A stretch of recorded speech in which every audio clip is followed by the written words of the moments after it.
All right, so today we're going to trace the journey of a really fascinating idea in psychology. It's called abreaction. We're going to see how it went from being seen as this revolutionary cure to its much more complex role today. And trust me, its story tells us a ton about how we think about trauma, our emotions, and what it really means to heal. You know that feeling, right? When you've been carrying something around for ages, and then you finally just talk about it, and it feels like this huge weight has been lifted off your chest. Well, that feeling of release is right at the heart of what we're talking about. It actually has a name, and its story starts way back.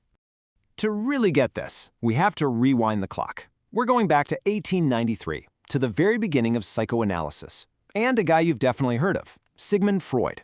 He introduced an idea that would become the absolute cornerstone of his early work.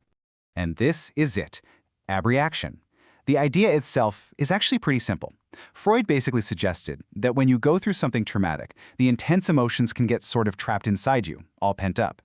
Abreaction, then, is the process of letting all that emotional energy out, just by talking through the experience.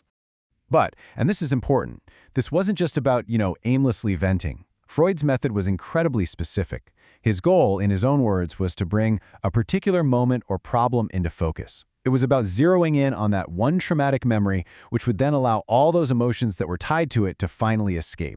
And you have to understand, this wasn't just some side project for him. This was the whole show. Abreaction was the engine of his entire cathartic method. He famously used it to treat patients with what they called hysterical conversion symptoms. These were really puzzling physical issues, like a person suddenly going blind or becoming paralyzed, but with no physical cause. Freud thought if they could just talk it out and release the emotion, boom, the symptom would vanish. It was seen as the key to healing.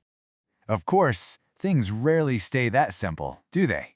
As Freud and his followers kept developing the field of psychoanalysis, they started to see things a little differently, and the star player from the early days was about to get a whole new role on the team.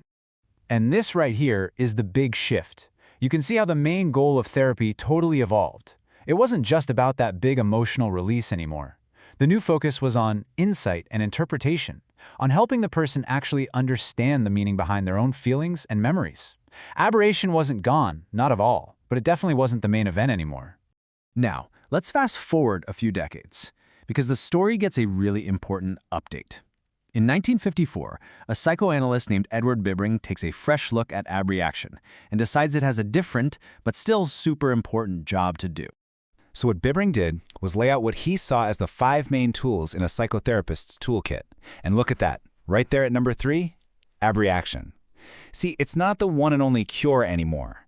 Instead, it's one specific, essential instrument sitting right alongside other key tools like clarification and interpretation. So what was its new job? What was it for in this new model? Bibring's big idea was that the power of what he called emotional reliving wasn't just about letting off steam. No, its real value was that it gave the patient undeniable proof.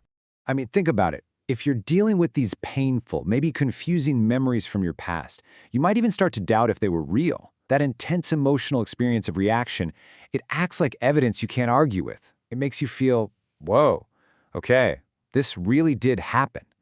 And maybe even more important, it creates this solid, credible link in your mind. That thing that happened in the past is why I feel this way right now. But the story's not quite over. We have one more critical piece of the puzzle, and it comes in 1976 from a psychiatrist named Vomik Volkan. He looked at these intense emotional experiences and realized we had to draw a really clear line in the sand between two very different things. And this distinction, it's everything for understanding how we see abreaction today. And this is the absolute key. Volkan made a distinction between abreaction and something he called emotional flooding. In a useful, therapeutic abreaction, what he calls the observing ego is still online. That's the part of you that can kind of step back and watch your own experience. You're feeling everything, for sure, but you're also able to think about it. In emotional flooding, you're just gone. You're completely overwhelmed by the emotion. The observing ego is offline, and when that happens, you can't make any connections. No real learning can happen. So the bottom line, the modern understanding, is this.